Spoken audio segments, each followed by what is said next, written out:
datang kepada narasumber kita kali ini ya, Pak Dr. Ide Pustaka Setiawan ya. Selamat datang di PRTA secara daring ya Pak Dokter ya.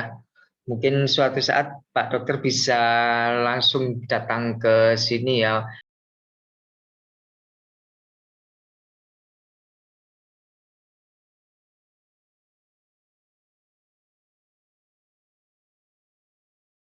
Di kampus nuklir Jogja ini seperti apa gitu ya. Terima kasih sekali atas kesediaan Pak Dr. Ide Pustaka Setiawan untuk menjadi narasumber pada kali ini, pada acara webinar kali ini, karena diharapkan supaya nanti dengan adanya narasumber ini kita akan semakin lebih mengetahui ya terkait dengan kesehatan. Tadi temanya kalau tidak salah terkait dengan kesehatan reproduksi ya kalau tidak salah ya. Nah kemudian nanti mungkin akan dipaparkan juga terkait dengan hasil MCU yang sudah kita laksanakan sekitar bulan Agustus ya kalau tidak salah kemarin ya. Mungkin dari teman-teman dokter di klinik bisa menyampaikan di sini sehingga kami bisa mengetahui bagaimana hasilnya seperti apa ya, walaupun mungkin hasilnya nanti secara umum ya tidak secara person gitu ya. Sekali lagi saya ucapkan terima kasih atas panitia yang sudah meluangkan waktu untuk menyelenggarakan webinar kali ini ya. Mudah-mudahan dengan acara webinar kali ini kita bisa mengambil manfaat dan bisa menjadi pemicu kita untuk bisa lebih hidup lebih sehat lagi ya, dengan cara misalnya mengkonsumsi makanan atau minuman yang sehat, kemudian sering berolahraga, kemudian tentu saja dengan petunjuk-petunjuk dari tenaga medis yang ada di klinik KNY. Mungkin itu saja yang bisa kami sampaikan, kurang lebihnya mohon maaf. Billahi taufik wal hidayah. Wassalamualaikum warahmatullahi wabarakatuh. Terima kasih kepada Bapak Dr. Imam Hambali atas sambutan yang telah diberikan. Selanjutnya yakni pemaparan hasil medical check-up tahun 2021 oleh Dr. Sri Gading Dwi Lestari. Kepada Dr. Sri Gading Dwi Lestari, kami persilahkan. Ya, terima kasih. Suara saya sudah jelas didengar, Bapak Ibu semua?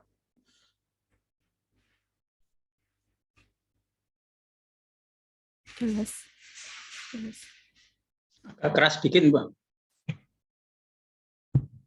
Ya. Assalamualaikum warahmatullahi wabarakatuh. Waalaikumsalam warahmatullahi wabarakatuh.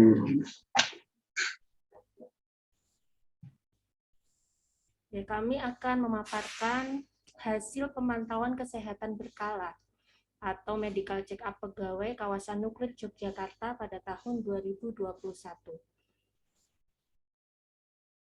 Seperti tahun-tahun sebelumnya ya, peserta medical check-up merupakan pegawai aktif maupun pegawai purna pada tahun 2021 yang meliputi pegawai PSTA, PTBBN, dan STPN. Untuk jumlah calon pesertanya ada 233 orang, dan dari 233 orang itu hanya 0,4%-nya yang tidak mengikuti medical check-up. Pada tahun ini, untuk pemeriksaan medical check-up parameternya hampir sama dengan tahun-tahun sebelumnya, yaitu pemeriksaan laboratorium yang terdiri dari kimia darah rutin, urin rutin. Ini yang membedakan dengan tahun sebelumnya. Tahun sebelumnya itu ada parameter HbA1c diperiksa, pada tahun ini tidak dilakukan, hanya dilakukan gula darah puasa saja. Kemudian selain pemeriksaan laboratorium, pada tahun ini setelah 4 tahunan ya tidak dilakukan ronsen torak. Nah, pada tahun 2021 ini dalam medical check up kita lakukan ronsen torak. Lalu untuk anamnesis, pemeriksaan fisik, pemeriksaan gigi, dan EKG masih sama seperti tahun lalu.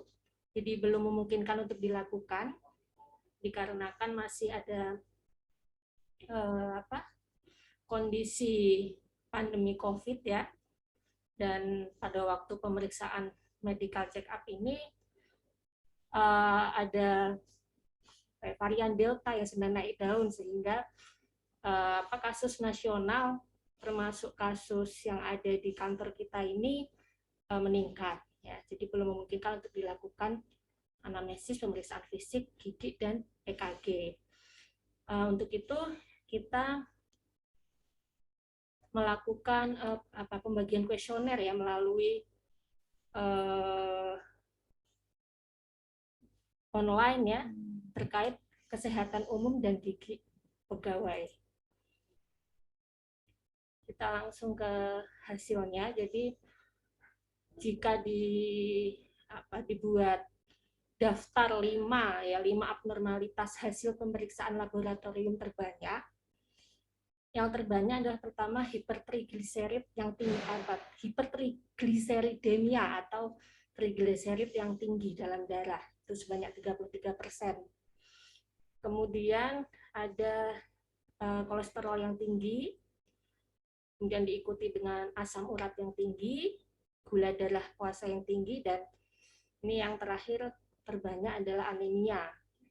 Ya, entah kenapa kok pada tahun ini ternyata anemia menjadi 5 kasus terbanyak pada hasil pemeriksaan laboratorium. Ini adalah grafik yang menunjukkan perbandingan persentase hasil gula darah per bidang. Ya, jadi kalau dibandingkan per bidang, gula darah puasa tinggi itu nomor 1 pada PTBBN.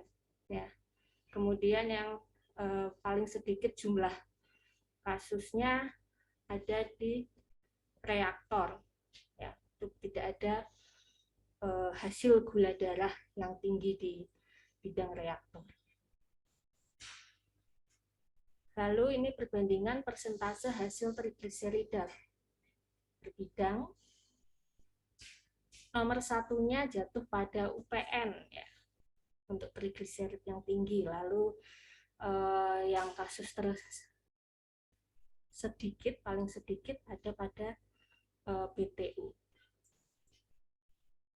Ini ya perbandingan persentase hasil kolesterol total per bidang. Untuk kasus kolesterol tinggi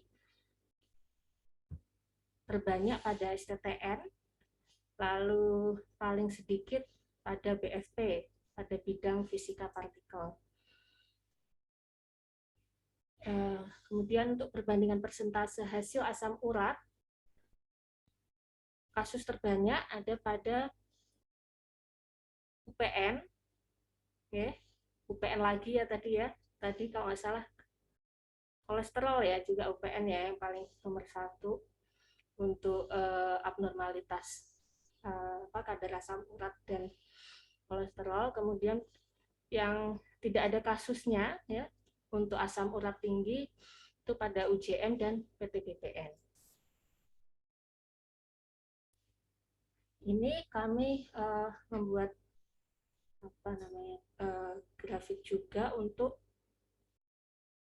indeks massa tubuh pegawai. Ini didapat dari hasil kuesioner yang kita bagikan secara online itu ya. Jadi kita lihat, kita hitung tinggi badan, berat badan, lalu kita temukan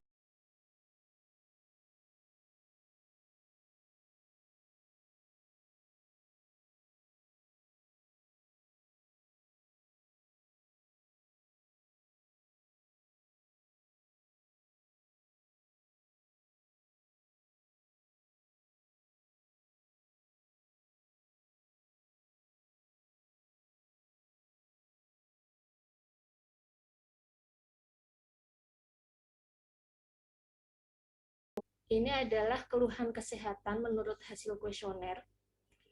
Paling banyak itu keluhan batuk, yaitu 5%. Kemudian gangguan muskuloskeletal seperti lutut pegal, nyeri seperti itu ya. Kemudian bahu pegal-pegal, nah itu dia masuk gangguan muskuloskeletal sebanyak 4%. Dan lain-lain ini masing-masing berkontribusi kurang dari 2% ya. Seperti pusing, ada gangguan pencernaan seperti mual, perut perih, dan ada gangguan penglihatan ya, mata blahur dan lain sebagainya.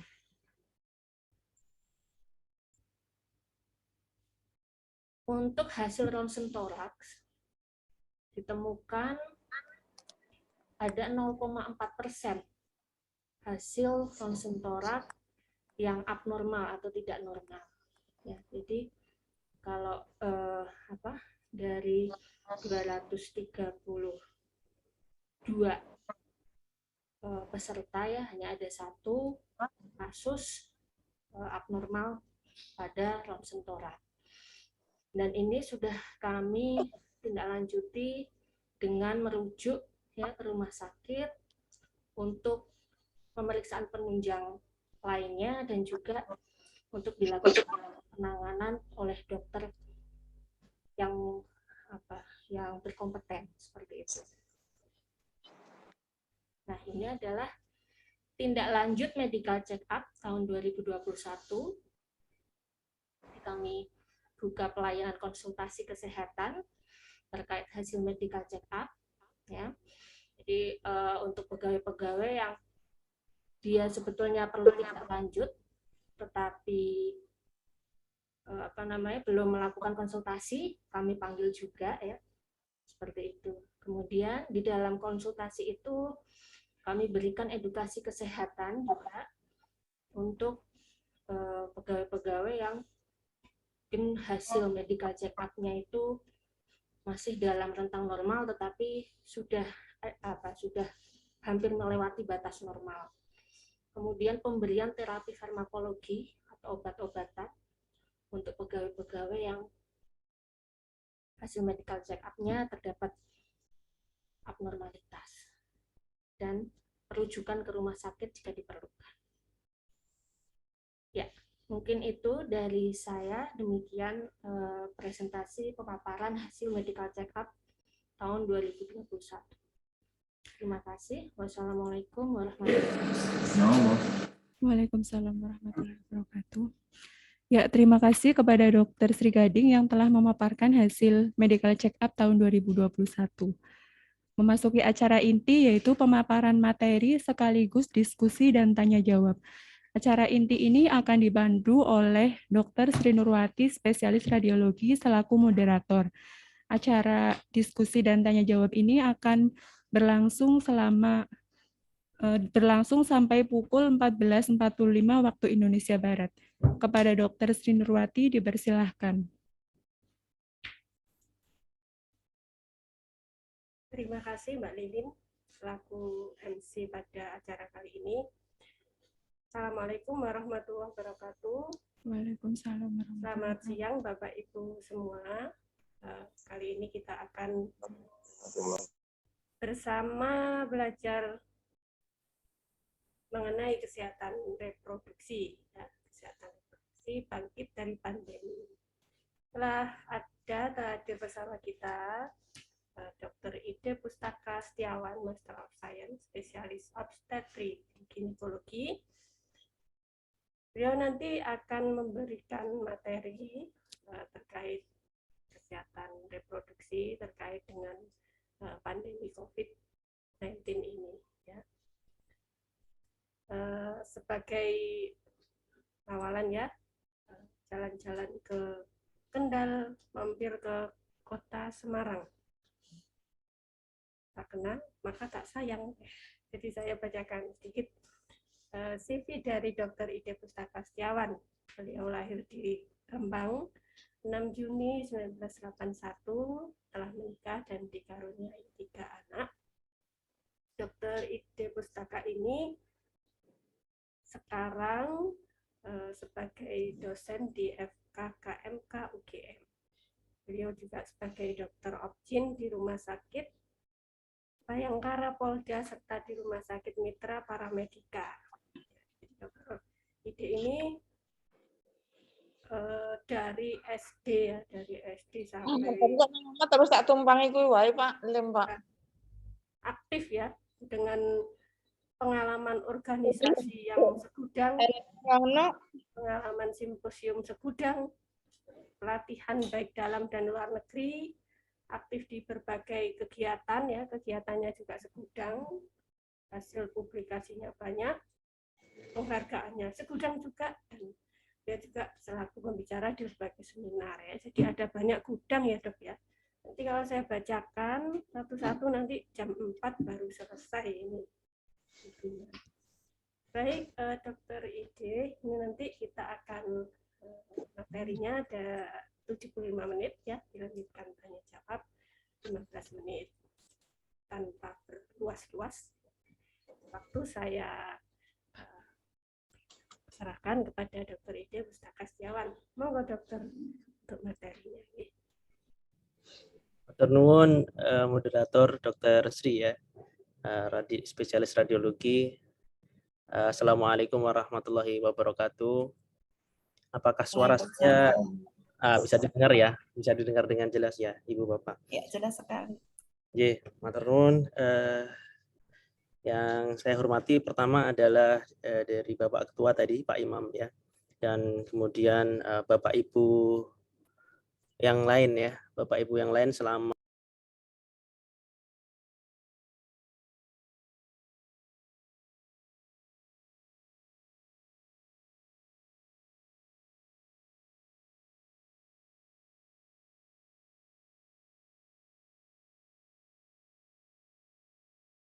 itu ya, tadi kayaknya udah open ya tadi ya, udah bisa jawab salam ya. Tapi kemudian ke mute sendiri. Baik, terima kasih tadi sudah diperkenalkan, nama saya Ide Pustaka Setiawan. Ibu Bapak bisa panggil saya singkatnya dengan Ide ya.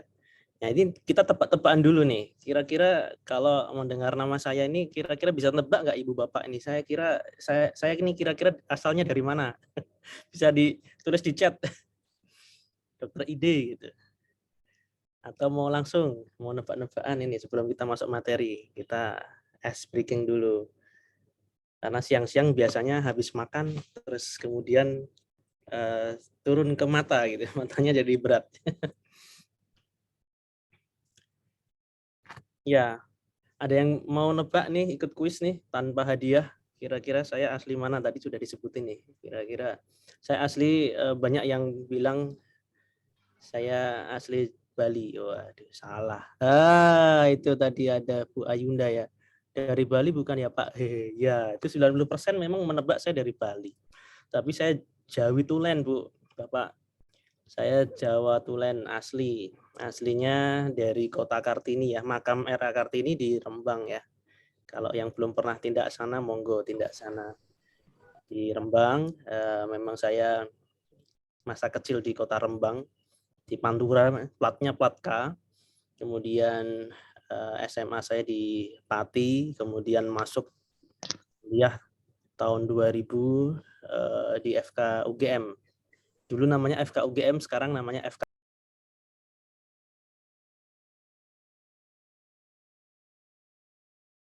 Ambil S2 di bidang pendidikan kedokteran dan akhirnya kembali lagi sekolah sebagai spesialis kebidanan kandungan di UGM juga. Dan kebetulan nggak boleh pulang di Jogja terus ya Ibu Bapak ya.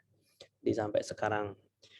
Jadi monggo kita bisa silaturahmi ya suatu saat nanti, mungkin bisa ketemu tidak sebagai pasien saya tentunya ya, bisa ngobrol-ngobrol singkat di kantor, bisa di klinik, bisa begitu ya, karena memang kebetulan tadi sudah dibacakan Ibu moderator,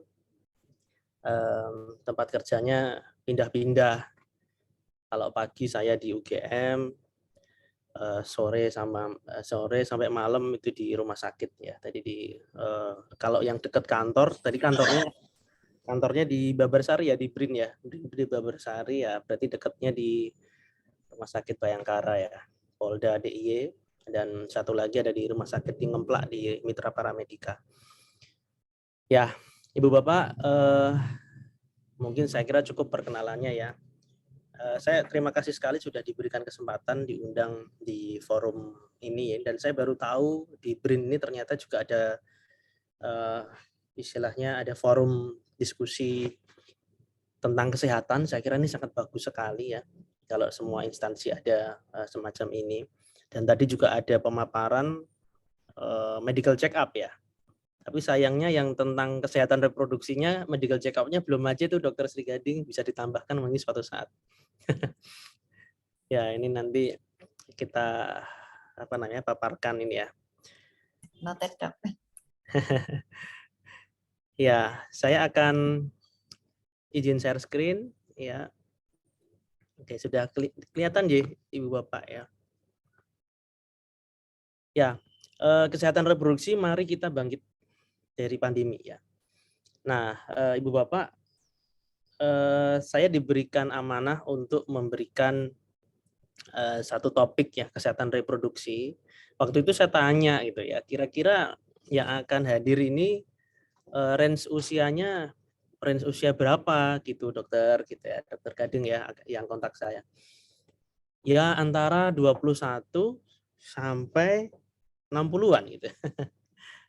Antara 21 sampai 60. Wah, ya oke. Berarti ya cukup lebar range areanya ya. Kalau Ibu Bapak mungkin tahunya saya ini adalah dokter kandungan ya, kebidanan dan kandungan. Berarti nggak hanya mengurusi kebidanan saja. Kalau range usia 21 sampai 60 oke, berarti nanti saya akan memberikan istilahnya untuk kesehatan reproduksi. Dan itu juga saya dipesan kemarin. Ini kan nggak cuman, kalau saya sehari-hari ketemunya sama Putri, pasien saya pasien Putri ya. Karena spesialis obgyn pasiennya mayoritas wanita, walaupun ada yang pria. Kok ada yang pria? Iya, ada, yaitu pada saat konsultasi Pak Sutri, pasangan suami istri, khususnya pada saat program promil ya, program hamil ya. Program kehamilan itu bisa ya, pasien saya jadi pria, bapak-bapak ya bisa. Nah, jadi tidak mengurangi rasa hormat nanti katakanlah kalau misalnya katakanlah di sini kan audiensnya saya kira beragam ya. Dari ibu bapak beragam nih. Ibu-ibu ada, mbak-mbak mungkin ada juga, artinya belum menikah mungkin ya, atau yang mungkin sebentar lagi menikah begitu. Dan juga bapak-bapak juga ada yang ada di sini, dan saya kira semoga informasi ini bisa disebarluaskan juga ke pasangannya gitu ya.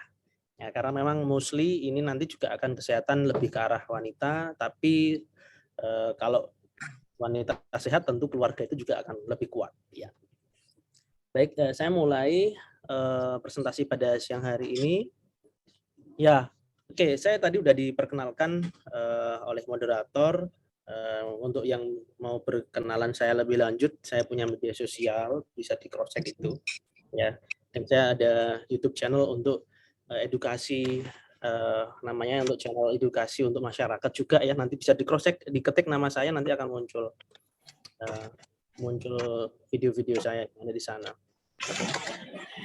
Baik, adalah diskusi kita pada siang hari ini. Saya akan membahas overview COVID-19 ya tentunya ya. Yang pertama, kemudian fase memulai hidup baru. Saya akan membahas itu untuk yang di awal-awal.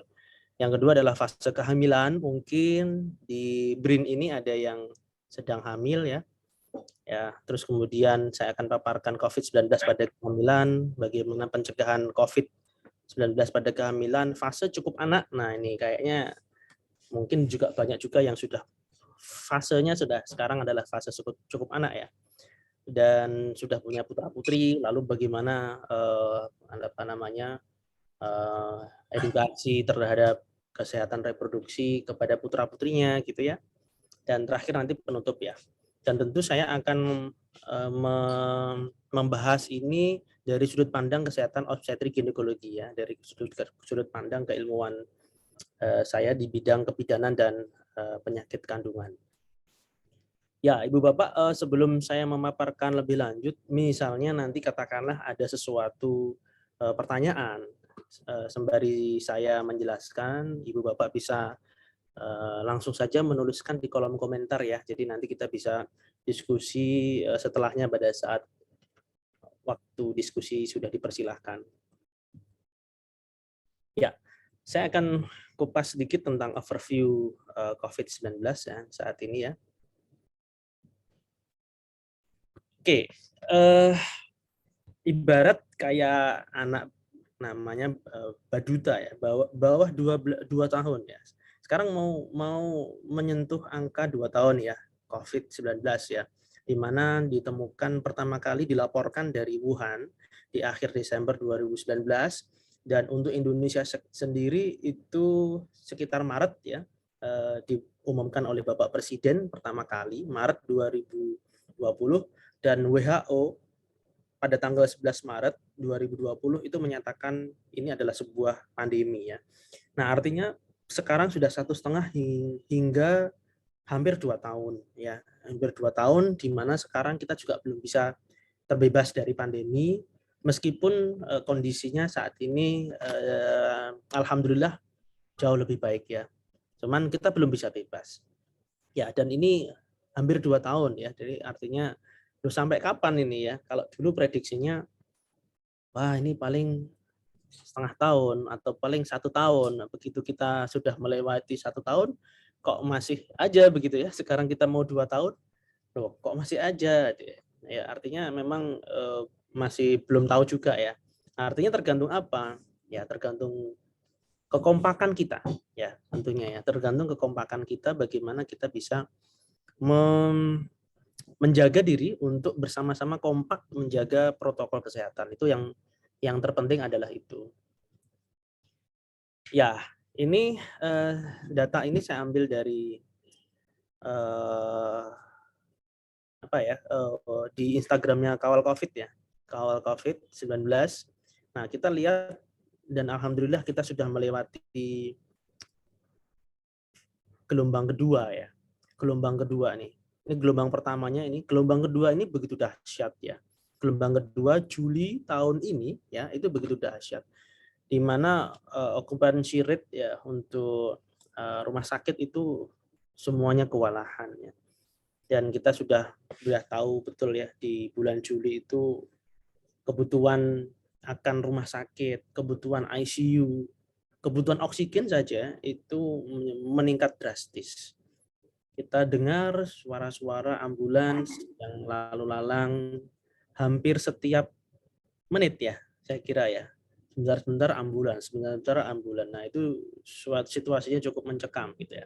Tapi alhamdulillah sampai data sampai saat ini kemudian penurunan kasus COVID ini menjadi sesuatu hal yang sangat mengembirakan semuanya, dan sekarang pun sudah mulai kita bilang ya PPKM-nya sudah mulai turun. Di Jogja pun sudah level 2 saat ini ya, sudah level 2, dan kita sambut gembira tapi kita nggak boleh lengah gitu ya. Kenapa? Ya ini dia. Saat ini berita terbaru ya yang saya ambil dari beberapa hari terakhir ini. Di Eropa itu kembali lockdown ya. Ada gelombang keempat corona di Eropa. Di Austria ya, ini lockdown lagi ya. Jerman pun demikian ya. Kemudian mulai diberlakukan lagi nih lockdown di Eropa. Artinya apakah ini bisa kembali terjadi juga di kita? Pertanyaannya itu, bisa nggak kira-kira? Tentu bisa ya. Jadi memang risiko sekali ya. Artinya bisa kembali ke kita sendiri yang sekarang ini mau menghadapi libur Nataru ya, libur panjang begitu ya, dan rencana pemerintah juga akan memberlakukan sesuai dengan PPKM level 3 begitu ya. Artinya untuk mencegah penyebaran itu. Dan tak lain dan tak bukan adalah ya usahanya adalah kita harus betul-betul kompak ya sama-sama supaya kita melawannya, perangnya bareng-bareng begitu ya, harus kompak satu sama lain ya.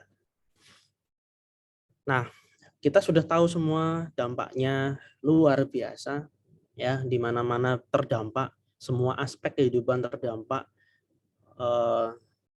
Saya sendiri kebetulan juga sebagai dosen di Fakultas Kedokteran Kesehatan Masyarakat dan Keperawatan UGM itu, mahasiswa juga ya kita lihat dampaknya besar juga ya, dalam artian yang tadinya skill-skill untuk keterampilan medis begitu ya, keterampilan klinis sebagai dokter itu kita ajarkan secara tatap muka. Dengan adanya daring ini tentu ada lack of kompetensi, jadi ada kekurangan keterampilan medis yang diajarkan karena mostly pembelajarannya switch ke daring. Nah, begitu juga dampak terhadap kesehatan, terhadap kita sendiri ya, juga banyak sekali, dan saya kira semua terdampak, dan Bapak Ibu tentu juga sudah merasakan semuanya ya. Semua aspek kehidupan terdampak pada intinya pada pandemi ini, dan kita nggak mau lagi ini terjadi. Maka kita harus bareng-bareng ya, berjuang bersama-sama untuk melawan COVID. Kita mencegah bersama-sama supaya tidak terjadi lagi gelombang yang lain ya, gelombang ketiga, keempat, dan sebagainya. Ya, Bapak Ibu, di COVID-19 ini saya pada saat ini akan lebih khusus nih sekarang tentang reproduksi, hubungannya dengan bidang keilmuan saya. Mari kita bangkit dari pandemi ya, dengan kita tetap menjaga kesehatan khususnya di reproduksi. Tadi saya bilang bahwa audiens di sini mungkin tidak semua ibu-ibu, tapi reproduksi ini adalah tanggung jawab bersama, termasuk Bapak yang ada hadir di dalam forum ini, itu pun bisa ketok tular ya, istilahnya memberikan informasi juga kepada pasangannya ya, kepada ibu ya. Oke. Ya, saya akan mulai diskusi dengan fase yang pertama, fase pre-marriage dan marriage. Ya, saya saya belum tahu berapa frekuensi yang ada di dalam forum ini yang belum menikah. Ya, saya belum tahu karena saya diberikan bocoran informasi usianya 21 tahun. Oke. Ya, mungkin yang belum menikah mungkin akan segera menikah atau fase yang baru saja menikah begitu. Ya, mungkin relevan untuk informasi yang saya sampaikan saat ini ya. Ya. Oke. Kita hubungannya untuk kesehatan reproduksi pada fase pre-marriage dan marriage, kita akan berbicara tentang fertilitas tentunya. Ya, kita berbicara tentang ya fertilitas itu apa sih? Fertilitas itu adalah ya kalau gampangannya kalau orang awam bilang kesuburan begitu ya. Kesuburannya seperti apa? Nah, tanggung jawab untuk kita bicara tentang fertilitas atau kesuburan itu bukan hanya tanggung jawab wanita saja. Enggak cuma tanggung jawab cewek saja. Begitu ya. Tapi tanggung jawab cowok dan cewek, bapak dan ibu begitu ya. Kalau yang baru aja menikah terus kemudian katakanlah masih mempunyai belum langsung tokcer ya. Misalnya katakanlah saya sudah menikah kok belum punya momongan begitu. Resepnya apa, Dok? Ya, itu kalau periksa tentu harus kedua belah pihak, baik itu pihak suami maupun pihak istri, karena memang ini merupakan tanggung jawab berdua ya, tidak bisa tanggung jawab mesti ini wanitanya, bukan seperti itu ya. Nah, untuk masalah fertilitas, untuk masalah kesehatan reproduksi yang pada usia-usia marriage atau pre-marriage, yang terpenting adalah satu, menjaga pola teratur menstruasi. Ini penting ya. Buat ibu-ibu ya yang ada di forum ini, saya kira kalau panjenengan sudah mempunyai catatan hari pertama mens terakhir, itu saya acungi jempol. Itu bagus banget. Karena yang namanya teratur menstruasi ini ada hubungannya dengan fertilitas. Orang yang menstruasinya teratur, tiap bulan ada ya, dengan range yang normal, rata-rata siklusnya 1 bulan 1 kali. Jarak antara satu menstruasi dengan menstruasi berikutnya ini adalah 28 hari ya, rata-rata ya. Meskipun plus minus ya, artinya ada yang 25 hari, tapi ada yang mundur 32 hari, itu masih dalam masuk range normal. Nah, saya mohon agar Ibu Bapak juga mencatat nih hari pertama mens terakhirnya. HPMT, kita bilangnya singkatannya HPMT. Ya. Hari pertama menstruasi terakhir, atau HPHT, hari pertama mens terakhir. Ya, hari pertama head terakhir. Ya, artinya apa? Ya, kita harus catat hari pertamanya. Jadi ketika ibu-ibu ini misalnya katakanlah bulan ini headnya adalah pada tanggal 5 sampai 10 November, maka HPHT-nya adalah tanggal 5-nya ya. Tanggal 5-nya ini yang yang harus dicatat. Catatnya di mana? Monggo silahkan di mana aja boleh ya, bisa dicatat di kalender HP ya, atau dicatat. Karena apa? Karena sangat penting sekali untuk menilai keteraturan menstruasi. Hubungannya apa? Kita akan tahu dengan mudah siklus menstruasi yang teratur dan akan mengetahui dengan mudah status kesuburan kita, gitu ya. Dengan mengetahui hari pertama menstruasinya yang sudah tercatat dengan baik ya, misalnya panjenengan punya kalendernya bagus, maka Anda akan tahu kapan masa suburnya ya, dan akan tahu kapan masa tidak suburnya. Ini sangat penting ya, untuk Bapak Ibu pasangan yang memang istilahnya pengen menunda dulu nih, saya nggak mau, istilahnya kita harus melewati masa subur nih ketika harus berhubungan, maka harus tahu di situ masa suburnya seperti apa, supaya bisa jadi KB gitu ya, bisa jadi kontrasepsi, bisa jadi waktu-waktu masa suburnya kapan, itu bisa untuk metode KB alami ya. Hitungannya gimana? Nah, ini Bapak-bapak harus tahu nih, nyatetnya ya. Hitungannya gimana gitu. Yang pertama kita harus tahu hari pertama mens terakhir dulu. Dirunut Pak, ya Bapak Ibu ya, dirunut. Bulan berikutnya tanggal berapa, bulan ini tanggal berapa, kira-kira bulan ke depan tanggal berapa. Kalau memang itu teratur, ya rata-rata tadi saya bilang bahwa siklus menstruasi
gimana ngitungnya?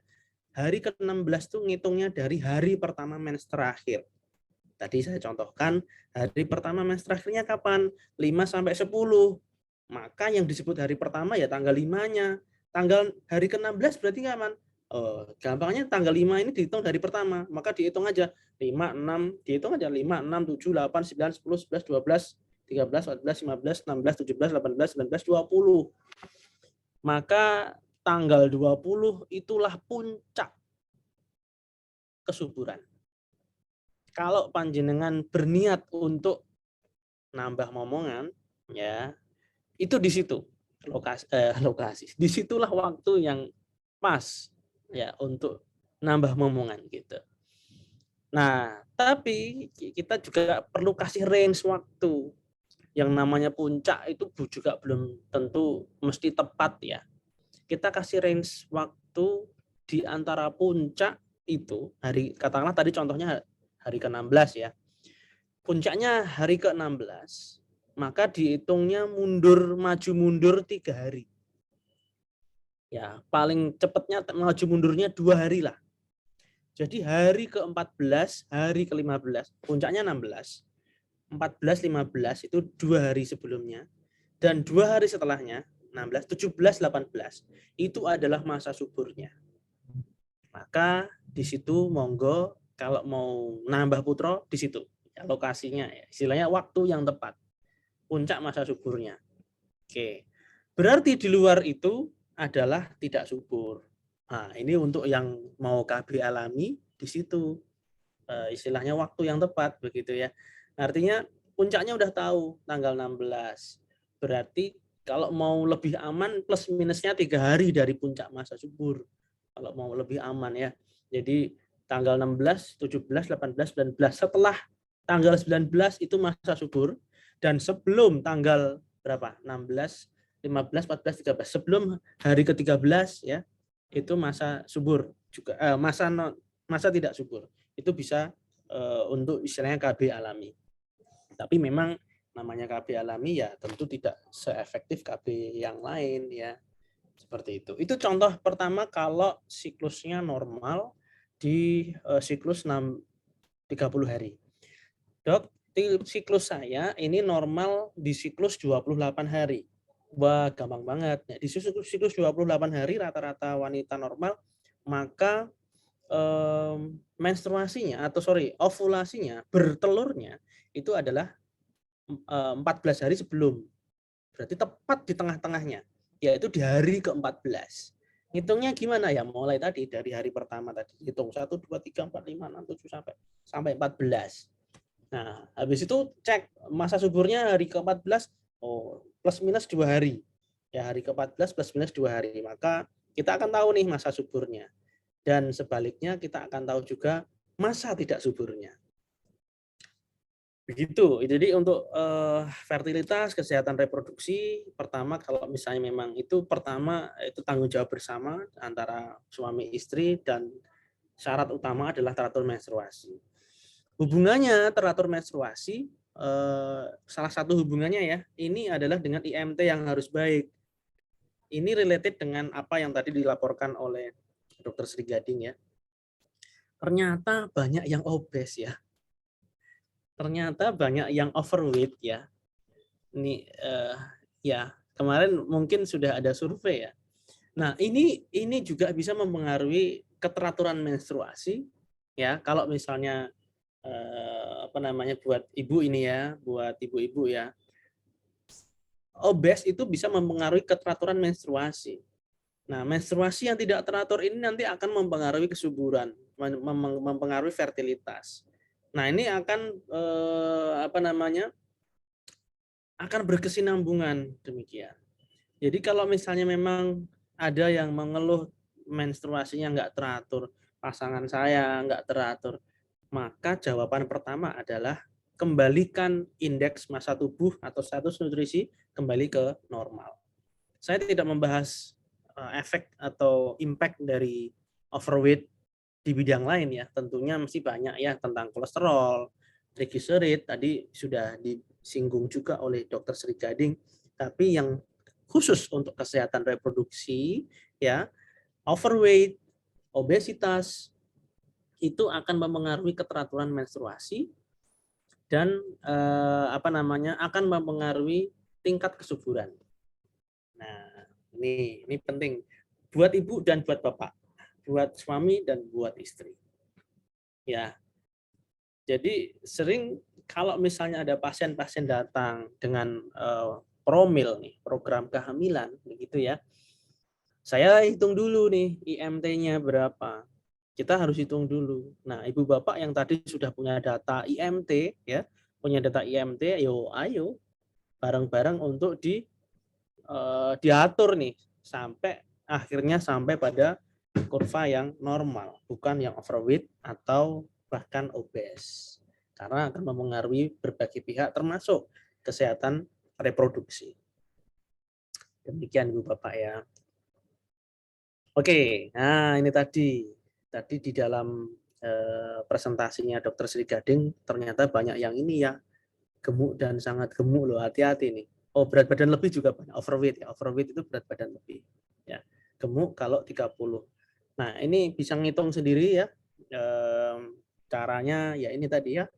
Berat badan dalam kilogram dikurangi tinggi badan kuadrat. Ya, tinggi badannya dalam meter. Ya, kalau ketemunya di angka 18,5 sampai 24,9 berarti normal dan ideal. Oke. Semoga Ibu Bapak ini ya, habis ini langsung ada upaya untuk ke arah menormalkan IMT ini ya, dipimpin oleh Dr. Sri Gading dan tim kesehatan dari BRIN. Nah, apa yang bisa dilakukan? Nih, lakukan aktivitas fisik untuk menurunkan berat badan. Ya, sumbernya IMT memang disarankan kurang dari 25. Lingkar perut, nih, pria maksimal 90, Pak. Ya, dihitung habis ini ya, Pak ya. Pakai meteran. Kalau wanita maksimal 80. Nih, batasi asupan gula, garam, lemak yang berlebihan. Ya, gula ini yang luar biasa. Kadang kita nggak menyadari dari minuman ringan kita ini ternyata banyak gula loh. Ya, ini harus kita sadari, bahkan gulanya bisa berkali-kali lipat gitu. Tapi kita harus back to the nature. Perbanyak konsumsi buah dan sayur. Dan tentu harus ada kegiatan olahraga, aktivitas fisik yang teratur. Nah, saya kira mungkin ini ya, setelah ini BRIN mesti ada program itu ya.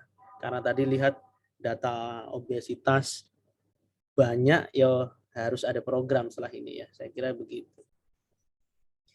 Ya, hal yang bisa saya sampaikan lagi kaitannya dengan cash pro, pre-marriage, dan marriage, ini adalah screening lesi prakanker serviks.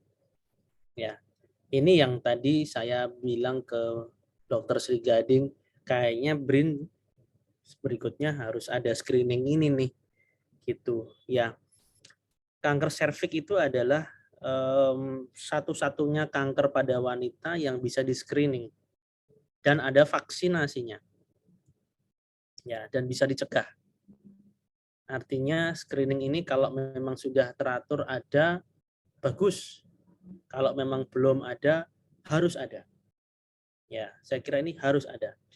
Yang disebut serviks atau kanker serviks itu yang mana sih? Nah, ini kalau saya tunjukkan di gambar ini bukan gambar kepala apa begitu, bukan ya. Ini adalah gambar organ wanita. Ya, organ wanita. Di sini adalah rahim. Ini rahim yang saya tunjuk ini ya. Semoga kelihatan pointer saya ya. Di sini rahim ya, kayak kepala kuda ya ini ya, kepala kuda. Terus kemudian di sini ada saluran telur kanan kiri. Saluran telur jumlahnya ada 2. Ya, saluran telur. Kalau saluran telur kita sering menyebutnya sering menyebutnya dengan istilah tuba falopi ya, atau oviduct ya. Oviduct, tuba falopi atau saluran telur. Ya. Terus yang ini namanya telur. Ini ovarium atau telur itu sendiri. Pada wanita jumlahnya ada 2, kanan sama kiri. Nah, sel telurnya mana? Sel telurnya ada di dalam telur ini. Ada sel-sel yang memang setiap bulan itu berovulasi atau bertelur setiap bulan. Bergantian antara kanan dan kiri. Bulan ini kanan, bulan depan kiri, bulan depannya lagi kanan, demikian gantian ya. Nah, terus kemudian di dalam rahim itu ada bagian yang namanya leher rahim. Ini leher rahim nih. Leher rahim ini disebut serviks ya. Ya, serviks. Ya. Leher rahim disebut serviks. Di bawahnya rahim, nah ini adalah vagina. Vagina ini adalah sebagai liang senggama ya.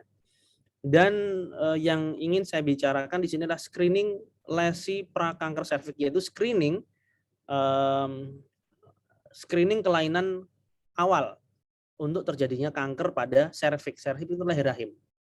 yang saya kira Ibu Bapak sudah sering juga ya istilahnya kanker leher rahim ya. Itu satu-satunya yang pada kasus objin yang memang bisa dicegah, ada vaksinasinya dan bisa dilakukan pemeriksaan deteksi dini. Ya, dan saya kira mungkin ke depan harus ada nih deteksi dini leher rahim ya. Nah, Ibu Bapak, kalau kita bicara membahas tentang kanker, tentu ada beberapa stadium ya. Ada beberapa stadium di mana kalau itu bisa dicegah, tentu itu sesuatu hal yang sangat baik ya. Karena yang sering datang ke dokter itu adalah kanker-kanker yang stadiumnya sudah terlambat, yang sudah stadium akhir. Sehingga dokter nggak bisa melakukan kegiatan lebih jauh lagi. Ya, dokter hanya bisa melakukan terapi-terapi suportif ya, gitu. Nah, kanker leher rahim ini penyebabnya apa yang harus kita tahu ya? Penyebabnya paling banyak adalah infeksi dari human papilloma virus. Dari virus yang namanya HPV, human papilloma virus itu paling banyak. Terus penyebab berikutnya adalah dari apa ya? Dari genetis. Dari bisa nurun ya. Jadi kalau misalnya ada risiko pasien yang punya kanker serviks, kemudian dia punya anak wanita, itu juga berisiko punya hal yang sama. Tapi kanker leher rahim ini bisa dicegah ya. Faktor yang menyebabkan infeksi HPV apa? Ya, hubungan yang nggak sehat, hubungan seksual yang nggak sehat itu bisa menyebabkan risiko yang tinggi. Yang kedua, hubungan bergonta-ganti pasangan ya, itu yang bisa menyebabkan risiko itu tertularnya HPV yang bisa berkembang menjadi kanker serviks. Kemudian hubungan pada usia yang tidak seharusnya itu juga akan meningkatkan risiko besarnya kanker serviks. Ya, karena memang ada teori yang menyebutkan bahwa hubungan pada usia yang tidak seharusnya, kalau yang seharusnya kapan? Ya setelah menikah di atas 21 tahun kalau menurut undang-undang, dan saya kira itu sesuai dengan teori yang ada ya. Di atas 21 tahun ketika wanita disebut tahap matur ya, itu lebih terlindungi terhadap infeksi HPV. Kenapa? Karena di dalam serviks leher rahim itu ada pertemuan ya antara dua sel, kita bilang itu ada sel pipih dan sel kubus gitu ya. Itu kalau pada wanita yang memang masih remaja itu dia selnya masih belum tersembunyi gitu ya. Pertemuan itu masih terbuka, belum tersembunyi. Jadi ketika ada hubungan seksual di sebelum 21 tahun buat wanita ya, itu akan terjadi paparan pada tadi pertemuan antara sel pipih dan sel kubus. Ya, di mana itu virus itu sukanya di situ gitu loh. Sukanya ngendonnya di pertemuan tadi ya, titik pertemuan. Di mana ketika wanita ini semakin lama semakin dewasa ya, pertemuan ini akan bergeser. Titik letak pertemuan sel pipih dan sel kubus ini akan bergeser tersembunyi ya, dia tersembunyi di dalam serviks. Sehingga ketika wanita sudah matang usianya, kemudian menikah dan berhubungan, maka dia risiko terpaparnya akan kecil gitu ya. Risiko terpapar virus HPV-nya akan kecil. Jadi lebih sehat secara reproduksi, lebih sehat. Demikian. Nah, screening ini penting ya buat ibu-ibu semua. Faktor risiko faktor risikonya tadi kan satu memang HPV ya, infeksi HPV. Yang kedua bisa diturunkan, yang ketiga rokok lu. Nah, bapak-bapak ini khususnya semoga di forum ini tidak ada yang merokok ya, karena bisa menyebabkan kanker serviks juga Ya, merokok ini merugikan tentunya buat Bapak sendiri. Dan tentu dengan pasangannya, dengan kalau di lingkungan kerja juga tentu juga akan terpapar juga. Nah, ya saya kira ini jangan diteruskan gitu ya. Jadi karena memang ada risiko juga ke arah kanker serviks dan tentunya dengan yang lain, kanker paru dan lain-lain. Tapi saya tidak bahas pada forum ini ya. Saya fokus kepada kesehatan reproduksi wanita ya. Oke. Nah, ini dia. Yang namanya kanker serviks itu ya, kalau kita bilang ya, ini memang stadiumnya itu dari stadium 1 ke stadium yang lain itu tidak cepat, bisa lama.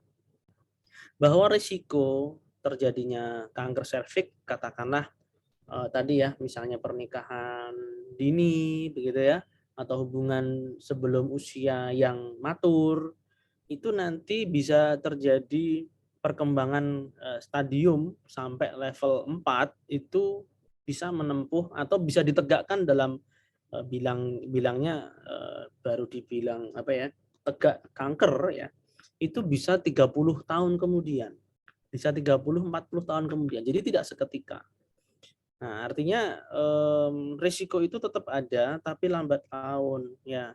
Dan ketika sudah terkena ya sudah, itu namanya apa ya, seperti petir menyambar begitu ya, istilahnya Anda terkena kanker begitu ya, terkena kanker itu.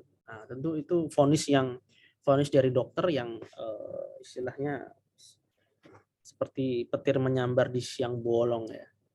Jadi banyak apa namanya ya, harus hati-hati ya terkait hal ini. Nah, ini dia. Ini yang saya sebutkan tadi bahwa kanker serviks bisa di screening gitu ya. Jadi yang disarankan apa? Yang sederhana ya ini namanya IVA test dan pap smear ya. Saya kira BRIN nanti ke depan harus memasukkan ini juga untuk screening ya, IVA test dan pap smear. Nanti diperiksa oleh tenaga kesehatan begitu, dilakukan IVA test atau pap smear ya. Artinya dicek tuh, IVA test tuh dicek serviksnya, leher rahimnya sehat apa enggak. Disemprot dengan alat namanya atau cairan namanya asam cuka, begitu dilihat apakah pertemuannya ini ada kecurigaan apa namanya terjadi kanker apa tidak begitu. Kalau misalnya screening itu dilakukan dengan rutin, tentu hal-hal yang apa namanya ya, yang tiba-tiba langsung ketemu kanker yang lebih lanjut itu bisa dicegah gitu ya. Kita bisa cegah lebih dini ya. Kita bisa berikan terapi-terapi lebih dini karena hubungannya dengan kesehatan kita ya, khususnya kesehatan di reproduksi. Ya, dan juga dapat dicegah dengan vaksinasi ya. Vaksinasi ini saya kira sekarang pemerintah juga sudah sangat mendukung ya gerakan untuk vaksinasi serviks. Kalau ibu bapak mempunyai putri ya khususnya di kelas 5 SD yang ditawarkan vaksin HPV, silahkan di ACC, silahkan disetujui. Itu adalah upaya untuk mencegah kanker serviks ya. Efektivitasnya tinggi ya, kanker serviks ini vaksinasi serviks ini, dan memang bisa diberikan sejak usia 9 tahun bahkan untuk anak-anak wanita putri ya. Nah, tentu memang sekarang kita lihat ya di sekolah-sekolah sudah masuk ya. Anak saya juga istilahnya sekarang kelas 5 SD begitu ya, ada edaran begitu. Ya sudah ACC, berarti memang masuk itu ke situ. Ya, dan bahkan di puskesmas di fase 1 juga ada ya, saya kira. Jadi ibu bapak yang mempunyai putri khususnya ya, yang mau vaksin itu di ACC saja.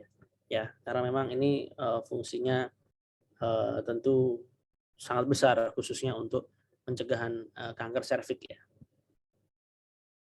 Oke. Mungkin itu dua yang bisa saya sampaikan di fase memulai kehidupan baru, pre-marriage dan marriage ya. Nah, sekarang saya ke fase kehamilan sekarang. Saya kurang tahu di sini, mungkin ada yang sedang hamil ya, sedang hamil. Saya akan hubungkan dengan COVID itu seperti apa gitu ya, atau sedang punya keluarga saudara yang sedang hamil ya. Nanti informasi ini bisa digetok tularkan ya. Oke. Nah, COVID-19 pada kehamilan ini manifestasi klinisnya sama, ya, sama dengan non kehamilan. Jadi sebenarnya nggak ada bedanya.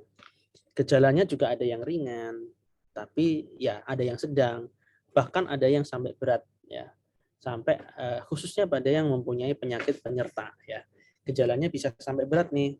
Nah, kalau misalnya kita bandingkan, nah di sini coronavirus infection ya pada wanita. Ini gejalanya nih 74% asimptomatik ya. Di sini yang kanan ini ya. 84% asimptomatik ya, in labor. Dan most common simptomnya batuk. Ya, kalau dulu batuk biasa, sekarang batuk mesti sudah pada sensitif banget ya. Ada orang batuk di sekitarnya itu, wah jangan-jangan COVID ini. Ya, batuk dan demam ya. Dan less frequent simptomnya ada yang sesak, ada yang mialgia. Mialgia itu nyeri otot ya. Mungkin Bapak Ibu mesti pernah lah kena influenza gitu. Tentu nyeri otot, semuanya nggak enak, nih mau bergerak juga nggak enak dan sebagainya. Nah itu gejalanya bisa seperti itu. Loss of sense taste, jadi hilang rasa, mau makan juga nggak enak gitu ya. Dan ada yang diare, makanya dulu awal-awal kasus COVID itu pasien masuk itu dengan diare, tiba-tiba diagnosisnya COVID. Ya. Ini bukan perkara apa namanya, apa-apa di COVID kan, bukan. Tapi memang gejala COVID ini kita bilang penyakit 1000 wajah gitu. Ya, karena gejalanya bisa macam-macam. Gejalanya bisa sampai diare, bisa bahkan kita bilang trombositopeni, komponen darahnya turun, di mana itu dulu kalau trombositopeni mengarahnya kan demam berdarah begitu ya. Tapi ini bisa COVID. Maka dan ini virus ini termasuk virus baru, banyak yang masih baru juga. Pada awal-awal kita juga gagap terhadap terapinya bagaimana yang cocok begitu ya. Tapi di masyarakat luas menganggapnya bahwa ini adalah apa-apa di COVID-kan sekarang. Jadi bukan perkara apa-apa di COVID-kan Bapak Ibu. Tapi memang ya COVID ini bisa macam-macam gejalanya begitu ya. Ketika sekarang kita sudah tahu dari grafik ini jadi tahu bahwa ya kalau memang diare 8%, sekarang ya semua masuk rumah sakit tentu akan di-screening. Ya tentu akan di-screening COVID. Di-screening COVID ini akan positif apa enggak gitu. Jadi memang sekarang karena gejalanya macam-macam di rumah sakit, mau tindakan pun untuk keamanan bersama, maka ada screening itu terhadap COVID. Data yang ada, Ibu Bapak ya, wanita ibu-ibu ini ya, ibu-ibu ini ada data dari namanya RCOG, Royal College of Obstetrics and Gynecology. Ini di Eropa ya. Itu data ini mengatakan, dan ini relevan dengan yang apa yang kita temui di Indonesia, bahkan di Yogyakarta ya.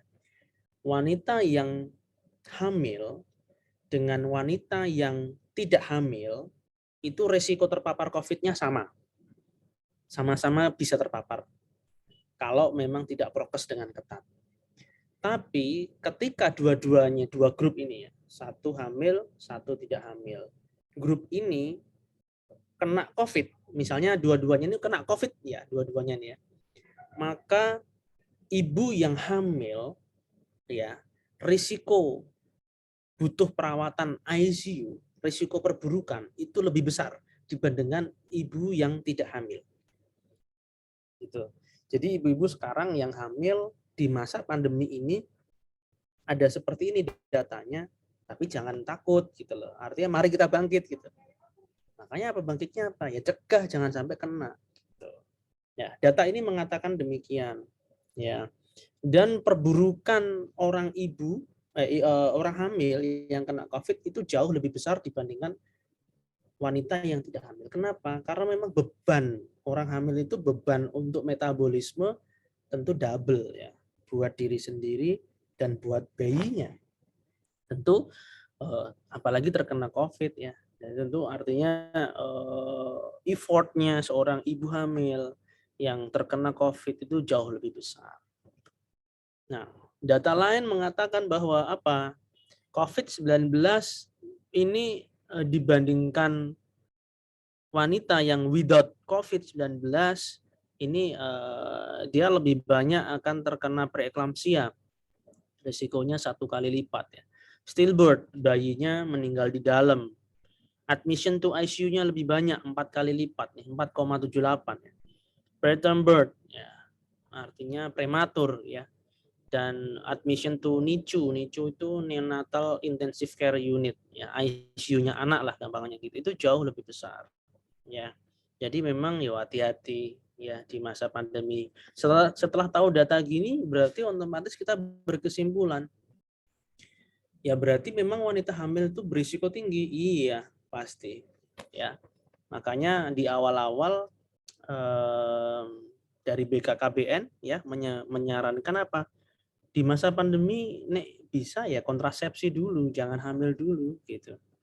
Ya, karena apa ya? Kita belum tahu resiko-resiko yang besar ya setelah ada data ini, jadi kita tahu bahwa memang COVID-19 di bidang kesehatan reproduksi itu punya impact yang besar, punya pengaruh yang besar, khususnya untuk kehamilan itu juga ya.